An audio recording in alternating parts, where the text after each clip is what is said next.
રાધે રાધે. રાધે રાધે. આજે આપણે એક એવા વિષયમાં આમ તો ઊંડા ઉતરવાના છીએ જે મને લાગે છે કે ઘણા બધા શ્રોતાઓના મનમાં ક્યાંક ને ક્યાંક ચાલતો જ હોય છે. બિલકુલ. જીવનના જે મોટા પ્રશ્નો હોય છે ને એવા. હા, અને એના જવાબો માટે આપણે શ્રી પ્રેમાનંદજી મહારાજના 10 ડિસેમ્બર 2025ના સત્સંગનો સાર સમજવાનો પ્રયત્ન કરીશું. અને આ જે સંકલન છે એ gujaratitv.com પર સેવક માધવ જસાપરા દ્વારા ખૂબ સરસ રીતે કરવામાં આવ્યો છે. તો આપણો હેતુ એ છે કે આ સત્સંગમાંથી કર્મ, ભાગ્ય અને ભક્તિ જેવી જે ગહન વાતો છે એમાંથી મુખ્ય બોધપાઠ તારવીએ. અને એને આપણા જીવનમાં કેવી રીતે ઉતારી શકાય એની પર વાત કરીએ. તો ચાલો સીધા જ એ પ્રશ્નથી શરૂઆત કરીએ જે કદાચ દરેક વ્યક્તિને સ્પર્શે છે. જ્યારે કોઈ આપણું પ્રિયજન આપણને છોડીને જતું રહે ત્યારે જે દુઃખ થાય છે એને શાંત કઈ રીતે કરવું? આ બહુ જ અઘરો સમય હોય છે. મહારાજજી આનો જવાબ એકદમ મૂળમાંથી આપે છે. એ કહે છે કે આ દુઃખનું કારણ છે આપણો મોહ અને બીજું છે અજ્ઞાન. અજ્ઞાન કઈ રીતે? આપણે એ સત્ય ભૂલી જઈએ છીએ કે આ સંસાર તો એક મૃત્યુલોક છે. મતલબ અહીં જે આવ્યું છે એણે જવાનું છે. એ વાત તો સાચી છે. પણ આપણે મારો સંબંધ એ માયામાં એટલા ફસાયેલા છીએ કે રડીએ છીએ. હકીકતમાં તો આત્મા અમર છે અને શરીર એ તો પાછું પંચતત્વોમાં ભળી જાય છે. આ જ્ઞાનની વાત થઈ, પણ એક ક્ષણે જ્યારે લાગણીઓ હાવી હોય ત્યારે આ જ્ઞાનને વ્યવહારમાં કેવી રીતે મૂકવું? હા, અને આ જ મહારાજજીની સુંદરતા છે. એ તરત ઉપાય બતાવે છે. એ કહે છે રડો નહીં. રડવાને બદલે ભગવાનનું નામ જપ કરો અને એ જપનું જે પુણ્ય છે એ દિવંગત આત્માને સમર્પિત કરી દો. અચ્છા. આનાથી બે ફાયદા છે. એક તો તમારો મોહ ઓછો થશે કારણ કે મન શોકમાંથી ભક્તિ તરફ વળશે, અને બીજું તમને એક અલગ જ પ્રકારના આનંદની અનુભૂતિ થશે. વાહ, મતલબ કે દુઃખની જે શક્તિ છે એને ભક્તિમાં પરિવર્તિત કરી દેવાની. બરાબર. પણ આ દુઃખમાંથી જ બીજો સવાલ ઊભો થાય છે કે આવું મારી સાથે જ કેમ થયું? અને અહીંથી વાત આવે છે કર્મ અને ભાગ્યની.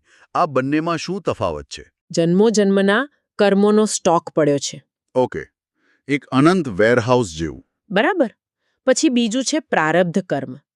આ એ જ ગોદામમાંથી આ જન્મમાં ભોગવવા માટે નીકળેલો માલ છે. એટલે કે આપણું ભાગ્ય.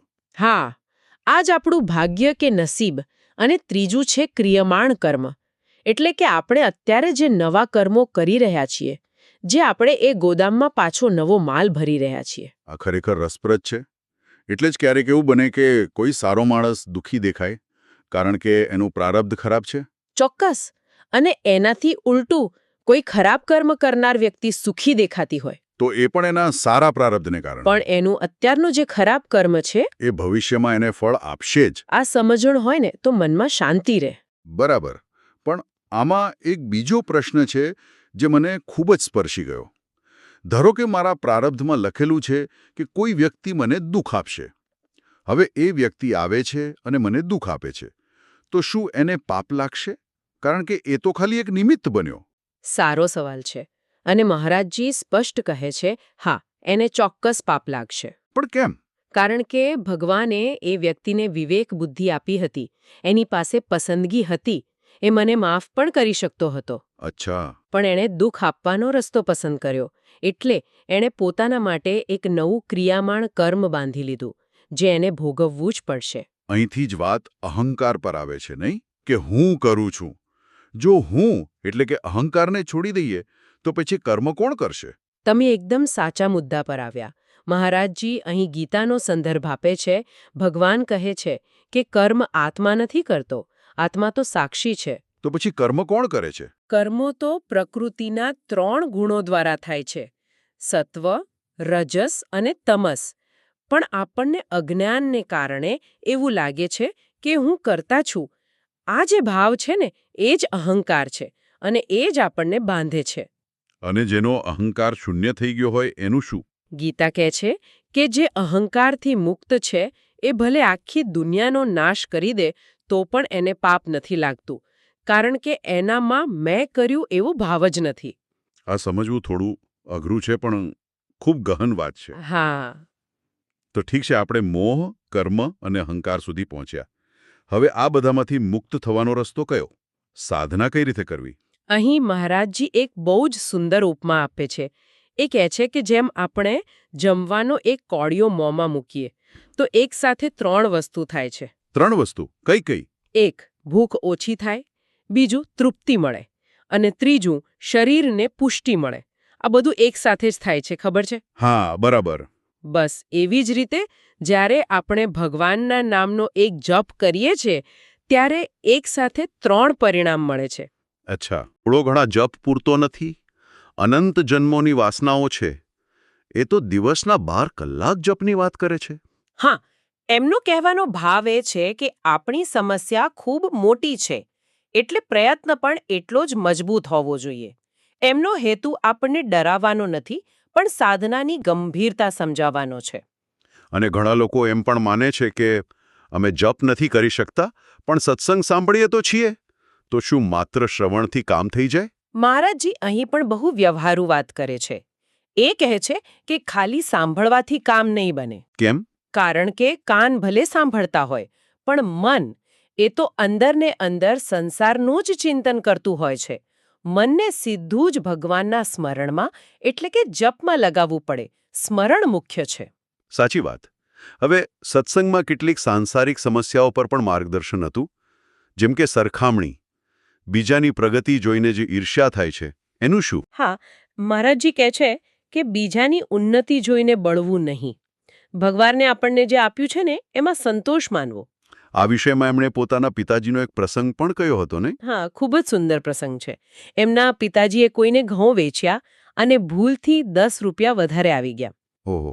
એ જમાનામાં 10 રૂપિયા એટલે બહુ મોટી રકમ. છતાં એ તરત જ એ પૈસા પાછા આપવા ગયા. મહારાજજી કહે છે કે આ પ્રામાણિકતા અને સંતોષ એ જ સાચું ધન છે. ખરેખર સાચી સમૃદ્ધિ પૈસામાં નહીં પણ ચારિત્ર્યમાં છે. બિલકુલ. હવે વાત કરીએ સંત સેવાની. હરિપાલજી અને સાંગલ શાહના જે ચરિત્રોનું વર્ણન થયું એ તો અકલ્પનીય છે. આ બંને કથાઓ શરણાગતિની પરાકાષ્ઠા છે. હરિપાલજીએ સંત સેવા માટે લૂંટનો માર્ગ અપનાવ્યો. ગુરુની આજ્ઞાથી. હા, ગુરુ આજ્ઞાથી. અને એમની ભક્તિ જુઓ. સાક્ષાત ભગવાન એમની પાસે લૂંટાવા માટે આવ્યા. અદ્ભુત. અને સાંગલ શાહની કથા તો એનાથી પણ આગળ છે. હા, એમણે તો સંતને ભોજન કરાવવા માટે પોતાના પુત્રનું બલિદાન આપવાની તૈયારી બતાવી. આ શરણાગતિનું સૌથી ઊંચું સ્તર છે. પણ આજના સમયમાં આવી કઠોર સેવા કઈ રીતે શક્ય બને? મહારાજજી સમજાવે છે કે સંત સેવા એ સિદ્ધિ ભગવાનની સેવા છે. પણ એ ખૂબ કઠિન છે કારણ કે એમાં અપમાન સહન કરવું પડે છે, ધીરજ રાખવી પડે છે. અને હવે સૌથી છેલ્લો અને સૌથી અગત્યનો પ્રશ્ન. જે લોકો સંસાર છોડી નથી શકતા, જે ગૃહસ્થ છે, એમના માટે શું ઉપાય? આનો જવાબ મહારાજજી એટલો સુંદર આપ્યો છે. એ કહે છે કે કંઈ છોડવાની જરૂર જ નથી. કંઈ જ નહીં. ના, તમે ભાગીને ક્યાં જશો? માયા તો બધે જ છે.